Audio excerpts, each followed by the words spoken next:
if you see them resting on walks when they never used to, or any kind of change in gait, if you think they're kind of swinging their hips a little bit more, or their legs aren't kind of swinging as much as they used to, any of these little changes, it's always worth going and getting a set of x-rays done and just having a look, because it's amazing what you can see on x-ray before you can even really feel that much. You're listening to the Soul Touched by Dogs podcast, the show for dog lovers who see dogs not as toys or tools, but wise souls worth our respect and care. I'm Anke Hömmel, and I'm your host. Hello and welcome, Lauren. I'm excited to have you here. Thank you very much. I'm super excited to be here. Wonderful. And we're both in, this side of the pond, so it's in the morning for both of us, which is kind of unusual for me. But Lauren, let people know where in this lovely world you're based and what's your business with dogs. Oh, fantastic. So I'm here in South Yorkshire, God's own county. Absolutely glorious here, although a bit miserable today. And my business with dogs is all about sleep health. So something that I think is really under-discussed, under-talked about, yet affects every single dog. So I think a really important topic and something I'm super excited to chat about with you today. Wow. I mean, I was like, when I kind of saw you, when we first arranged this, I'm like, sleep for dogs. I've honestly never thought about that. Isn't that It crazy? was just, yeah, and it was just like most of the discussions that are around is like, oh, do you let your dog sleep on the bed? Right? Right. Yeah. That's kind of as far as this gets. We talk a lot about sleep for dogs when it's impacting our own sleep and their impact on our life, which actually is something I think some people talk about very freely and some people hide quite a lot. We have a lot of caregiver burden, especially when you've got older dogs, incontinent dogs, dogs with dementia, and people trying to care for those dogs, and the impact on their own sleep can be really quite devastating. So we do try to, I'm a vet by trade, so we do really try and support owners as well as their pets with things like sleep. But yeah, so sleep for dogs. I mean, we know how important sleep is, right? I mean, tell me, how do you feel when you've had a bad night's sleep? Don't ask. Right? Yeah, pretty rubbish. Yeah. Yeah. You might be grumpy. Well, that's quite a common one. Yeah. You wouldn't want to be tired before an exam, or if you had some important learning to do. You wouldn't want to be tired if you were trying to perform in any way, or if you had a social engagement where you wanted to feel good for that. All these things that when we want to feel good the next day, one of the things that we prioritize is sleeping well the night before. And I always find it really interesting that it's not just clinical people who are doing that, right? Like you don't have to be a doctor or a nurse or a physiotherapist or someone like that to be like, oh no, sleep's important for me. We kind of know that on a really visceral level, don't we, as human beings, that sleep is important. And yet our dogs who have all these same impacts on their next day and chronic well-being, we're not talking about their sleep quality. Why? So how did you get interested in that topic? Oh, it's I have a very squiggly career. That's why I've been all over. I love squiggly careers. I mentioned I'm a vet by trade, but I moved within the profession. I did some sales stuff. I did some marketing things. I worked at the clinical content writer. I did all sorts of stuff. And then eventually I ended up back in Sheffield in a hometown, babe in arms, the new mom thinking, what? I just don't know what to do now. And had an opportunity to go and work for a human medical mattress company. So these all start to come together. And in that space, medical mattresses, what you lie on in your hospital bed or in your care home or your respite care, wherever that is a medical device, and it comes with a file about 4 inches thick of data and reasons for that mattress and the foam type and how it's cut and what the impact it has on the person sleeping on it. And I thought, God, this is fascinating.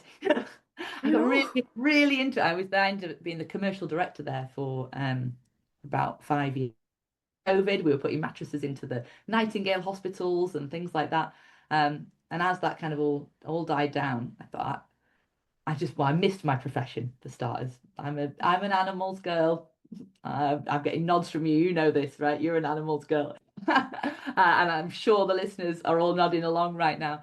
And so I missed it. I thought, nobody is talking about the impact of this stuff on our pets, and it must be there. So I went digging into all the research, fact, oh my God, it's there. It's bits and bats, and you have to pull it from. There's not that much research. When you start pulling all these threads, oh, the picture it builds. And I was like, nobody. So it's right. I know a lot about mattresses, and I know a lot about dogs. I'm going to start a dog There you mattress go. company. And I did. I set up VetRelieve 3 years ago to make orthopedic pet beds and kennel mattresses for when they're in clinics so that they get proper rest in clinics, Yeah. and treatment mats so that our physios and acupuncturists can use the right support surfaces. And I started lecturing about sleep and talking more and more about it and doing really cool things like being here with you today. And yeah, I love it. What a fabulous way to spend a career. I love that. And I always love it when, different passions come together. It's always like the best, right? So yeah, definitely. So now, do you find doggy mattresses are like, how are they different or how much are they the same? And I remember the first time I bought a good mattress, like the difference that makes to how you sleep is like you can't imagine it. Like it's not like you have to experience it. Like somebody can tell you, we say like you can talk about chocolate all you want, right? You're not going to know what it's like until you take a bite. And I think I felt the same with that mattress, right? It always like, yeah, good mattress is worth it. I've heard that a million times. Yeah, whatever, right? But then the first time I actually got one, like, oh, right? So there's obviously different kind of ways to like different types of mattresses. So how are they the ones that you promote for dogs? Like how are they different and how are they the same Yeah, to so it's compare to a interesting good that mattress for people? so a lot of the things that we would look for in a mattress for a person is very similar to what we'd look for in a dog, but we also see differences because of the way that they use their mattresses. For example, we don't have to walk on our mattresses, do we? We just sit on the side and swing our legs in. We're not kind of balancing around, wandering around on top of them. Whereas for dogs, they do, and that can be really difficult actually. I find a lot of owners when they haven't had any help or support buying their dog's bed, they'll go for something really soft and pillowy and fluffy, and from a really good place, right? If that looks so comfortable. If I snuggle down on that, oh gosh, yeah, even I feel good. But actually, to walk on that, if you put two paws on that and it gives way, especially if you've got a dog with osteoarthritis or that dog has got a bit of canine dementia, cognitive dysfunction, standing on something that gives under your paws, that's an instant no. You get that back pedal, and then a poor owner who's just spent so long thinking they're buying this amazing thing for their dog, and the dog says, I'm never standing on that again." um, and then, of course, you get the house with multiple dog beds, don't you? Try another one and another one and another one. So it's got to be firm enough that when they put their paws on, they feel secure, but soft enough that when they lie down, we get pressure care. So that means taking the pressure off the vulnerable joints and moving it away from that and onto less vulnerable tissues like the trunk. And that just means that we don't put as much of that force of the lying down onto the joints, which means we get better blood flow around the joints. It's more comfortable. It's like lying on a floor versus lying on something soft. The more we can distribute pressure, the better. And getting the right foams that have been tested on dogs to redistribute pressure is really important, because otherwise, how do you know? Well, that's right. Um, That's right. That was the next question, kind of.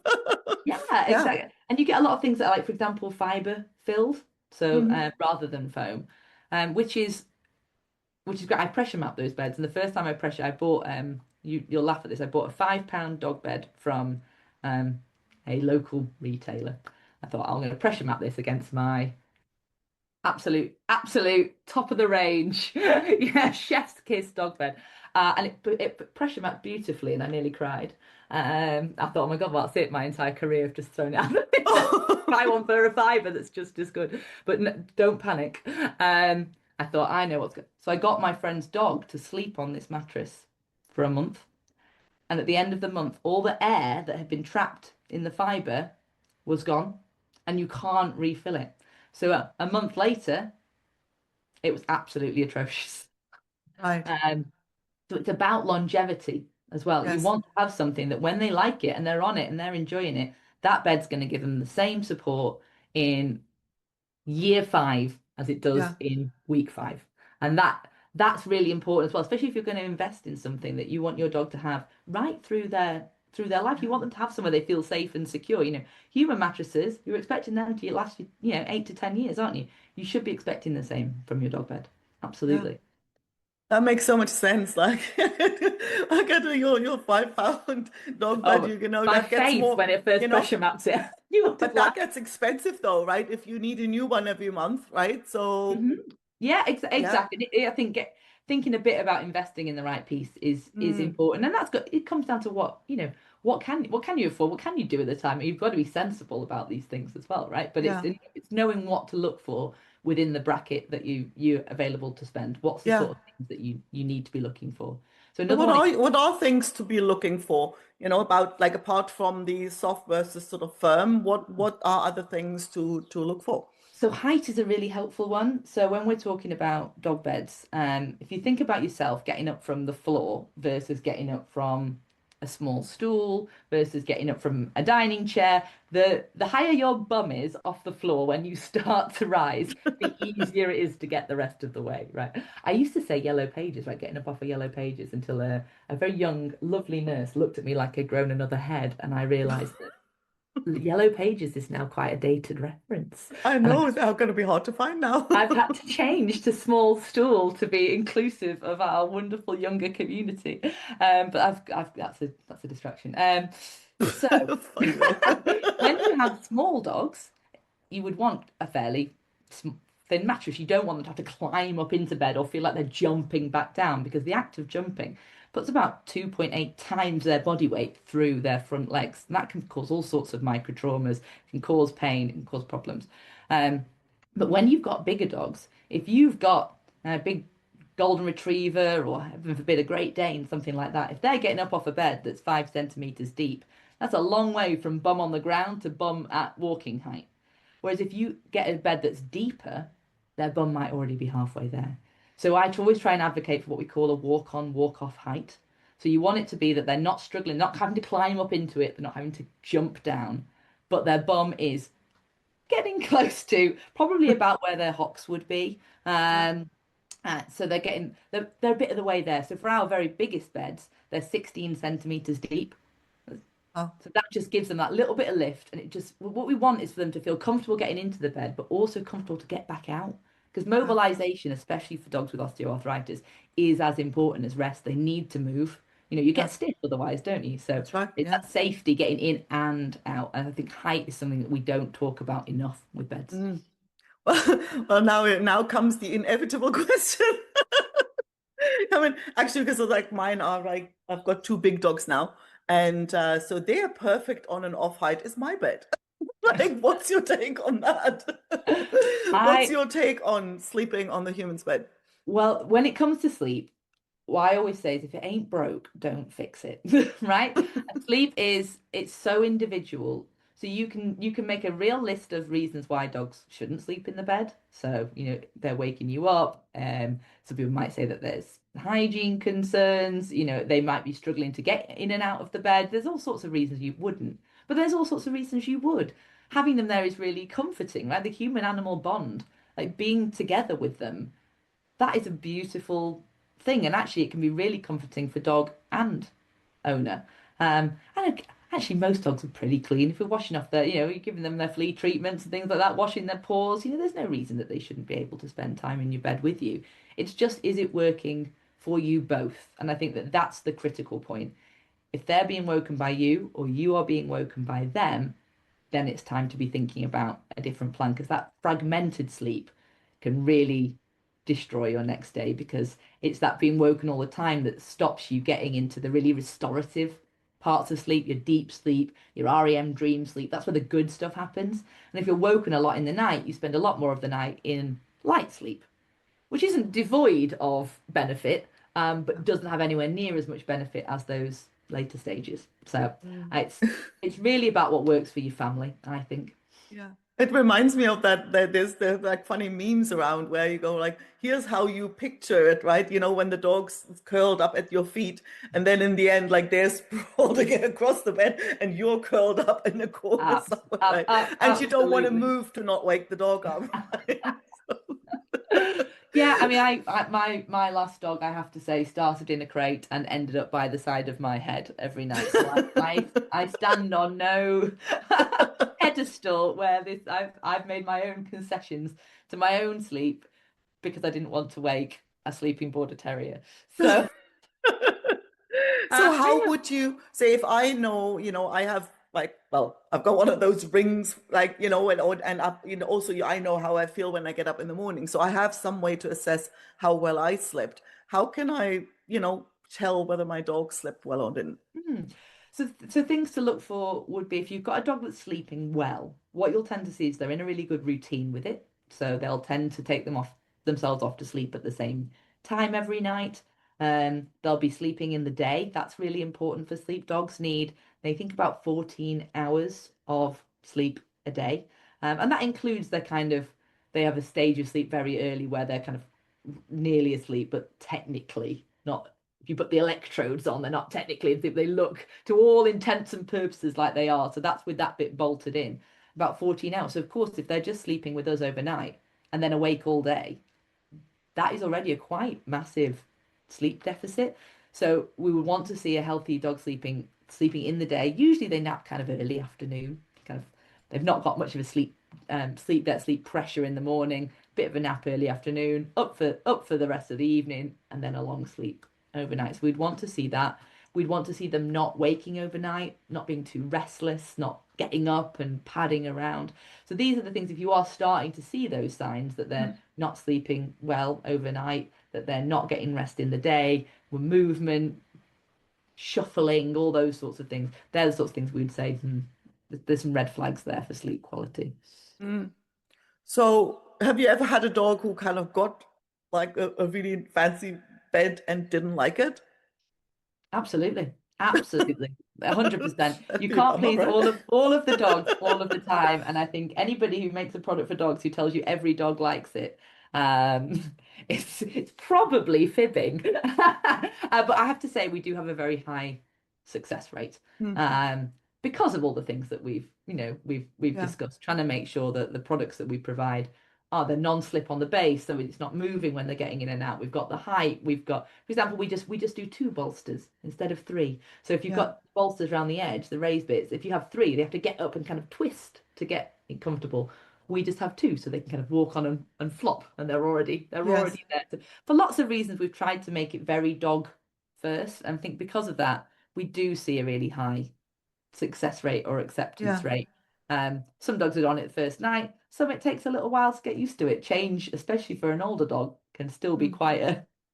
quite a thing. And often people are looking for orthopedic dog beds when their dogs are a bit older. And despite the fact that a lot of osteoarthritis starts very young in dogs, Mm. especially hip dysplasia dogs and elbow dysplasia dogs. So we do also have some very young customers as well.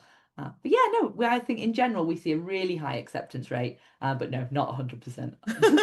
But so I mean, what I hear you say, like ideally you would kind of start your dog out before they have problems, right? Absolutely. So by the time we're seeing clinical signs of osteoarthritis, they're Mm. already on that journey, and 80% of dogs will develop arthritis in their life. And I always like to think of it as when you think about people, right? So I'm pushing 40, but all my friends already now can tell you which is their bad knee or which joint aches overnight. We all know which is the one that's going to go. So we're about, let's say, if we're halfway through our lives. Maybe we've got maybe slightly less than that, I hope, if things go to plan. But so if you have a dog that you're expecting to maybe have a life expectancy of 12 years, you'd be thinking by 5, they're probably feeling like how I am at 40. And I think we often look at dogs of that age and we're not really thinking about them starting That's to right. develop what we might consider as old age diseases, but actually they are. Mm. And we've also bred in, unfortunately, things like hip dysplasia and elbow dysplasia. And there's a lot of work being done to try and help reduce those things, a lot of screening, a lot of very good breeders doing a lot of work on scoring to try and get rid of as much of those traits as we can. But it still exists, especially in our working dogs. And those dogs will have osteoarthritis from probably being less than 1 year old. Wow. Jesus. And I mean, the problem also is that I think we're usually the last to know, right? Because they're so good at hiding, any discomfort. So how, I mean, is there anything that that gives it away that your dog might be, that's something that you might normally just overlook or think it's a quirk? Yeah, absolutely. So I think by the time they're limping, they're really struggling. Exactly like you said, they tend to hide things, or and we do it ourselves, don't we? We have a little bit of an ache and pain. We just kind of crack on. But things like maybe if you're going to reach for the can of beans at the top of your cupboard, you might do it slower, or you might look at it first before you make the. We see that kind of behavior with dogs. It's things like looking at the car boot that they would normally just jump Yes. into, or jumping onto the bed. And they'll do it, but they'll just take a second to think, Yeah, let me don't really brace trust. myself. Yeah. And cats as well, right? So cats are even better at hiding it. 90% of cats will get osteoarthritis in Wow. their life. So cats are exactly the same. Cats are next on my list. Cat beds are I really was high just thinking, like, so cat because beds are poor like cats get next. so overlooked in this topic because they Yes. really do hide it very well. But dogs as well, we might see things like um, stopping on the stairs or changing the way they walk upstairs. You might see they start to bunny hop, or they go at a slightly different angle, or let's say take a rest on the way. We might see that they are a bit more cautious or a bit more skiddy on slippy floors. You think that transition from carpet to laminate might be another kind of okay, here we go moment. If you see them resting on walks when they never used to, or any kind of change in gait, if you think they're kind of swinging their hips a little bit more, or they're just something, their legs aren't kind of swinging as much as they used to, any of these little changes, it's always worth going and getting a set of x-rays done and just Yeah. having a look because it's amazing what you can see on x-ray before you can even really feel that much. Oh, okay. And so are there things somebody could do? I mean, apart, obviously, like, get the bed. So, because that makes a big difference. But is there anything else that somebody like that can be done if that gets detected early? So much. I mean, for example, I, Wow. I went to a congress, a 2-day congress recently on osteoarthritis alone.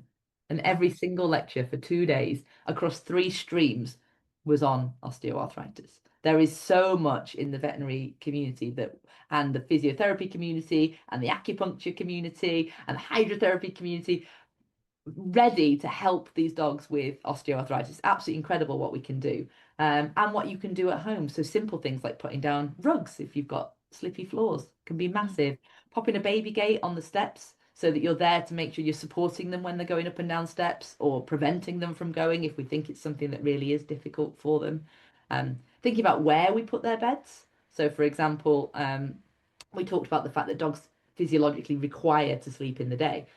But if they always sleep in your bedroom and they can't access the bedroom during the day because the door's closed, well, they're kind of having to kind of cobble together somewhere to sleep in the day. So we want their main sleeping area to be accessible every time that they want Um, to go to sleep. And where do we put that? So somewhere that's a nice temperature, nice and warm, that's going to help their joints. Somewhere that they feel psychologically safe. That's going to help them relax. That's going to get them good sleep. So actually, we know that poor sleep breeds chronic pain. You feel pain more strongly when you're sleep deprived, and we see that in humans and animals. So we can help slow that chronic pain development by good sleep, which is really cool. We can raise feeders, we can change exercise routines, we can bring in adjunctive therapies. We obviously pain medication is a yeah. huge thing. That the options are endless. And the Yeah. nice thing that is that we know so much about it that we can tailor it to the specific pet. And that's why I think going to speak to your vet is so important because it might just be really small changes at home, or it Yeah. might be actually we need to get the big guns out here. There's so much that needs to happen. I mean, we can do full on hip replacements, right? In dogs. Wow. How cool is that? I That's just think it's incredible. incredible what can be done. And that is by no means to say that many dogs will require that level of intervention, but it is absolutely amazing what can be done. Yeah. It's just asking the question and being prepared to And listen. that's the thing. And the sooner you notice it, the sooner you address it, I think the more can be done without having to go into these drastic, to the drastic Absolutely. I measures. think sometimes people put off going to the vet because they're worried about money, and I think that which Yeah. is perfectly reasonable. We're in a cost of living crisis, right? Yeah. Everybody's thinking about their outgoing costs at the moment, and rightly so. But the thing is, with things like osteoarthritis, they only get worse. Yeah. And that doesn't matter what we do. It's only ever going to get worse. But what we're trying to do is put the brakes on as much as possible, as hard as possible, as early as possible. And by doing that, we can make the dog more comfortable for longer, but we also save money. It's much cheaper to make those simple interventions early than it is to have a dog that presents for the first time really struggling. Because at that point, then we are starting to say, actually, what gold standard looks like is this gamut of support. And all of that comes with cost. And then you end up having to pick and choose, and that can be really difficult. So the earlier that we can see dogs, the better when it comes to OA. Yeah, I'm still thinking about what you said about, having their sleeping area, because I mean mine, like, okay, the bedroom where they normally sleep, that's open. They can go in there, but they don't go there during the day, right? So I've got always one in my, I have dog beds everywhere. Like, Love it. So I've got like literally one underneath my desk. That's usually, but now it's getting warmer, so now they kind of often well, the dog bed's here, the dog sleeps there, right? So she's on the tiled floor. But I actually last year I bought like a cooling mat because it gets really hot here, right? Yeah. Mrs. doesn't like them. She didn't like, first of all, there was like, what is this thing? And she would walk around it, well, both of them actually. And then I actually ended up kind of sitting down on the things like, look, this is what this is. Like, I literally showed them, right? And they're like, you're crazy. Like, funny. Dog bed didn't fly. So they kind of in summer, they just kind of sprawl out. But they do have dog beds kind of in every room, literally. I think that's it, isn't it? And it's about opportunity. So if they wanted to go and sleep in the place that they sleep overnight, they could. That is not a restricted option for them, and they've chosen to do something else. And that opportunity of choice, Yeah, that I think is the real crux of it. If we're telling them what they've got to do, they won't like it, and they won't. We can lead a horse to water, right? Yeah, that's right. That's right. The more opportunity we can give them, and the more we're watching them for what they need. So you're talking to me, okay, my dog needs to be cool, and you did exactly the right thing. I'm going to try some cooling mats. We can try fans.